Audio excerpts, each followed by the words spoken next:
वक्फ को लेकर लगातार तमाम तरह की चर्चाएं चल रही हैं, हंगामे चल रहे हैं। वक्फ कानून देश भर में लागू हो चुका है, लेकिन अपनी सियासी दुकान या कहें नफे नुकसान के हिसाब से अलग अलग बयान सामने आ रहे हैं। कोई कह रहा है कि ये कानून रद्दी की टोकरी में जाएगा, किसी ने कहा है कि हम इसे लागू नहीं होने देंगे।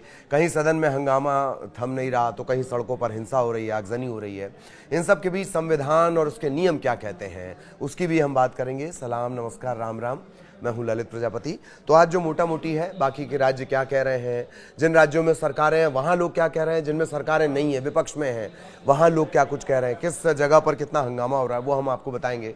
लेकिन सबसे पहले बात ममता बनर्जी की कर ली जाए। ममता दीदी, पश्चिम बंगाल की मुख्यमंत्री ममता बनर्जी ने मंगलवार को ये तक कह दिया है कि नया वक्फ कानून पश्चिम बंगाल में लागू नहीं किया जाएगा। बहुत ध्यान से सुनिए, नया वक्फ कानून पश्चिम बंगाल में लागू नहीं किया जाएगा। उन्होंने कहा कि जब तक पश्चिम बंगाल में ममता दीदी हैं, मुस्लिम समुदाय की संपत्ति की रक्षा वो करेंगी। वैसे बोल तो वो किसी और समाज के कार्यक्रम में रही थीं, लेकिन चिंता उन्हें मुसलमानों की थी, तब उन्होंने ये बात कही। ममता बनर्जी ने यह भी कहा कि लोग पूछते हैं कि मैं हर धर्म स्थान पर क्यों जाती हूँ, मैं पूरी जिंदगी जाऊंगी, चाहे कोई गोली मार दे, मुझे एकता से अलग नहीं किया जा सकता, एकता से अलग नहीं किया जा सकता। ममता दीदी ने यह तक कह दिया कि बंगाल में धर्म के नाम पर बंटवारा नहीं होगा, हम जियो और जीने दो के सिद्धांत पर रहेंगे। बयान आया तो भाजपा नेता और पश्चिम बंगाल में नेता विपक्ष शुभेंदु अधिकारी ने कहा कि ममता फर्जी हिंदू हैं। अपनी भाषा और आचरण से उन्होंने सिद्ध कर दिया कि मुर्शिदाबाद में हिंदुओं की दुकानों पर तोड़फोड़ की गई है, पुलिस पर हमला किया गया और सीएम चुप है। वो मुर्शिदाबाद में जो घटनाक्रम हुआ, आगे मैं उसके बारे में आपको जानकारी दूंगा, उसकी जिम्मेदारी भी वो सीएम की ही मानते हैं। एक बात और जान लीजिए कि लोग बार बार ये जिक्र करेंगे जो नेता है कि भाई सुप्रीम कोर्ट में मामला है, तो देश में कानून लागू हो चुका है, इसकी अधिसूचना भी जारी कर दी गई है, 8 तारीख से ये लागू है। इन सब के बीच एक चीज़ जाननी आपके लिए ज़रूरी है कि तकरीबन 12 के करीब याचिकाएं पहुंची हैं सुप्रीम कोर्ट, और जमीयत उलेमा का कहना है, जमीयत उलेमा हिंद का ये कहना है कि वो हाई कोर्ट भी इस मसले को लेकर जाएगा। तो वो अदालती मसला वो अलग है, लेकिन कानून लागू किया जा चुका है। अब अलग अलग विधानसभाओं में क्या स्थिति हुई, बात जम्मू कश्मीर की भी कर ली जाए।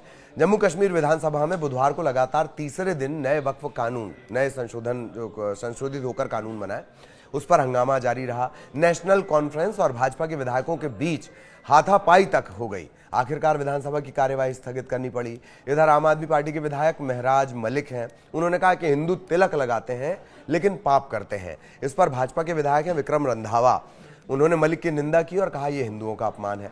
इससे पहले क्या हुआ, सोमवार से शुरू करते हैं। सोमवार को नेशनल कॉन्फ्रेंस के विधायक ने सदन में वक्फ संशोधन कानून की कॉपी फाड़ दी। एक जो नेशनल कॉन्फ्रेंस का विधायक था, एमएलए था, उसने अपनी जैकेट फाड़कर सदन में लहरा दी, तब भी कार्यवाही स्थगित करनी पड़ी। मंगलवार को भी नेशनल कॉन्फ्रेंस के जो विधायक हैं, उन्होंने सदन पर बिल पर चर्चा की मांग की, नारेबाजी करने लगे, तब भी नेशनल कॉन्फ्रेंस और भाजपा के विधायकों के बीच धक्का मुक्की के हालात बन गए। बिल को लेकर सड़क पर प्रदर्शन, हंगामा, हिंसा तक जारी है। पश्चिम बंगाल के मुर्शिदाबाद में मंगलवार शाम को वक्फ कानून के विरोध के दौरान हिंसा भड़क गई, आगजनी शुरू हो गई। प्रदर्शनकारियों से झड़प में कई पुलिस वाले जख्मी भी हुए हैं। मुस्लिम संगठनों के पदाधिकारियों पर, कार्यकर्ताओं पर यह आरोप कि उन्होंने पुलिस वालों पर पत्थर फेंके हैं। इसके बाद पुलिस ने आंसू गैस छोड़ी और लाठीचार्ज कर दिया, तब भीड़ और ज्यादा हिंसक हो गई। थोड़ा सा पीछे और चलेंगे, बात मणिपुर की भी कर लेंगे। रविवार को मणिपुर के थौबल जिले में भीड़ ने नए जो वक्फ कानून है उसका समर्थन करने पर भाजपा बीजेपी के अल्पसंख्यक मोर्चा के प्रदेश अध्यक्ष असगर अली के घर में घुसकर तोड़फोड़ कर दी, आग लगा दी। इसके बाद असगर अली सोशल मीडिया पर आए, पोस्ट किया, माफी मांगी, और तब कहीं जाकर ये जो गुस्सा और हंगामा था वो रुका। अब जरा बिहार की बात कर ली जाए।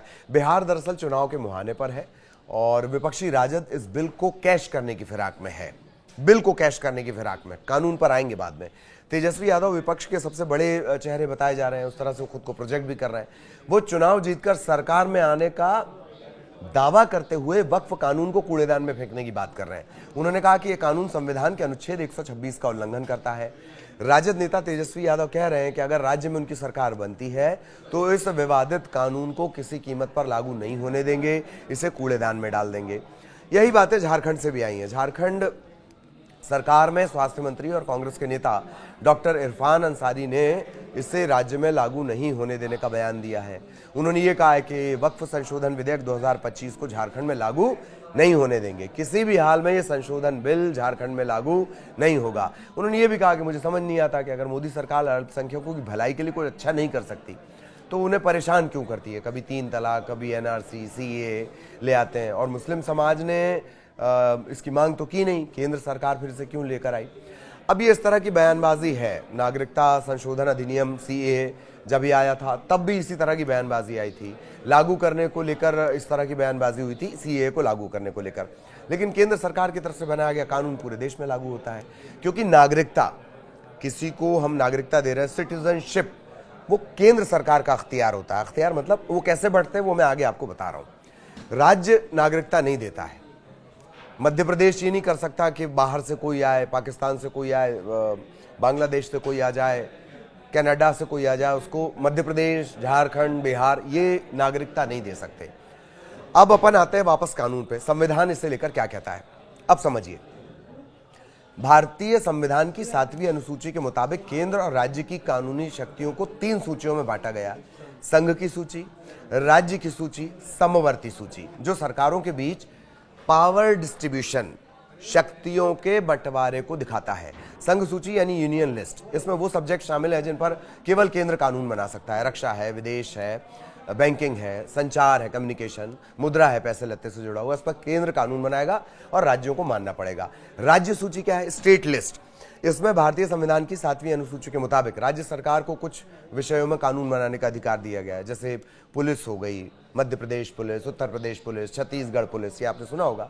इसमें एग्रीकल्चर है, स्थानीय सरकार है, निकाय है, व्यापार है, वाणिज्य है, वन है, फॉरेस्ट, सार्वजनिक व्यवस्थाएं हैं, सिंचाई है, हाईकोर्ट के अधिकारियों से जुड़े मामले हैं, कर्मचारी, मादक पेय, सार्वजनिक स्वास्थ्य और जेल, ये राज्य के विषय, इस पर कानून बन सकते हैं। इसमें कुछ विषय ऐसे होते हैं जिसमें केंद्र सरकार के कानून भी लागू होते हैं, वो आगे बता रहा हूं मैं आपको। फिर आती है समवर्ती सूची, इसमें वो विषय हैं जिन पर केंद्र और राज्य दोनों कानून बना सकते हैं। इसमें शिक्षा है, वन है, ट्रेड यूनियन है, विवाह है, गोद लेना है, उत्तराधिकार शामिल है। अनुच्छेद 246(3) इसमें यह प्रावधान है कि स्टेट को 7वीं अनुसूची की राज्य सूची में सूचीबद्ध कोई भी सब्जेक्ट, इसके मामले में राज्य या उसके किसी हिस्से के लिए कानून बनाने की विशेष शक्ति मिली हुई है। किसको मिली हुई है, स्टेट को मिली हुई है ये ताकत। अब सवाल ये आता है कि भाई अगर राज्य और केंद्र दोनों ने एक विषय पर कानून बना लिया तो इफेक्ट किसका होगा, इंप्लीमेंटेशन किसका होगा। दरअसल समवर्ती सूची के विषयों पर दोनों सरकारें कानून बना सकती हैं। अब जैसे शिक्षा है, नई शिक्षा नीति आई थी, ट्रैफिक के रूल्स आए थे, परिवहन नीति की बात आई थी, बड़े भारी भरकम, आपको याद होगा कि उसमें चालान थे। तो शिक्षा पर कानून, शिक्षा की बात करेंगे। अब इस पर कानून बनाते हैं तो केंद्र का कानून प्रभावी होगा। लेकिन सपोज करिए कि अगर राज्य ने यानी मध्य प्रदेश ने पहले से ही एक कानून बनाया, राष्ट्रपति की सहमति भी ले ली और उस कानून को इम्प्लीमेंट कर दिया। राष्ट्रपति की सहमति मतलब कानून का इम्प्लीमेंटेशन, तब प्रदेश का कानून प्रभावी होगा। वापस धर्म पर आते हैं। भारतीय संविधान की प्रस्तावना में धर्मनिरपेक्ष शब्द 42वें संविधान संशोधन 1976 में जोड़ा गया।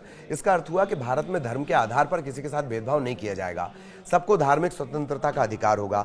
संविधान के अनुच्छेद 25 में स्वतंत्रता और धर्म को मानने, उसके अनुसार व्यवहार करने, प्रचार करने का अधिकार देता है। अनुच्छेद 26 धार्मिक मामलों के प्रबंधन की स्वतंत्रता प्रदान करता है। अनुच्छेद जो 27 है वो किसी भी धर्म के प्रचार के लिए टैक्स नहीं देने का अधिकार देता है। 28 क्या करता है, अनुच्छेद 28 कुछ शैक्षणिक संस्थानों में धार्मिक शिक्षा या धार्मिक पूजा में शामिल होने की आज़ादी देता है, जैसे मदरसे वगैरह होते हैं। भारतीय संविधान की 7वीं अनुसूची में धार्मिक संस्थानों, दान और न्यास, इसे समवर्ती सूची में रखा गया। समवर्ती बोले तो केंद्र और राज्य सरकार दोनों इस सब्जेक्ट पर कानून बना सकती हैं। अब बात करेंगे अनुच्छेद 29 और 30। हम लाइन से चले आ रहे हैं, आपने देखा 26, 27, 28, 29 और 30। धर्म या भाषा आधारित अल्पसंख्यकों को अपनी शिक्षा संस्थाओं की स्थापना और प्रशासन यानी मैनेजमेंट का अधिकार देता है। ये तो हुए नियम कानून। अब वक्फ संशोधन बिल कानून बन चुका है, ठीक। ध्यान रहे कि जिस तरह से 3 तलाक, नागरिकता संशोधन यानी CAA का विरोध होता रहा, कुछ राज्य सरकारें इसे लागू करने से मना तक करती नहीं, लेकिन ये लागू हुआ। ठीक उसी तरह से वक्फ का जो कानून है वो भी लागू होगा। भले ही राजनेता इससे इतर बयान देते रहे। और वैसे भी मैंने शुरुआत में ही आपको बताया था कि नेताओं के जो ज्यादातर बयान होते हैं ना, वो वोटर के लिहाज से होते हैं, वोटर के नफे नुकसान के लिहाज से होते हैं, कानून के लिहाज से कम। वो जज्बाती बातें आपको कहेंगे, कोई कूड़ेदान में फेंक देगा, वो कोई कहेगा कि जब तक मैं हूं तब तक हमारे राज्य में बंटवारा नहीं होगा, मुसलमानों की संपत्ति पर आंच नहीं आने दी जाएगी। लेकिन ये जज्बाती बातें हैं। कानून क्या कुछ है, संविधान क्या कुछ कह रहा है, वो हमने आपको डिटेल में समझाया। राज्य क्या कुछ इसे लेकर अलग अलग बयान दे रहे हैं, झारखंड में क्या हो रहा है, जम्मू कश्मीर में क्या हो रहा है, वो हमने आपको बताया। बिहार में किस तरह की स्थितियां बन रही हैं, वो हमने आपको बताई। और पश्चिम बंगाल के बारे में विस्तार से हमने आपको बताया। आगे भी इससे जुड़े अपडेट आप तक पहुंचाते रहेंगे। फिलहाल चला जाए, नमस्कार।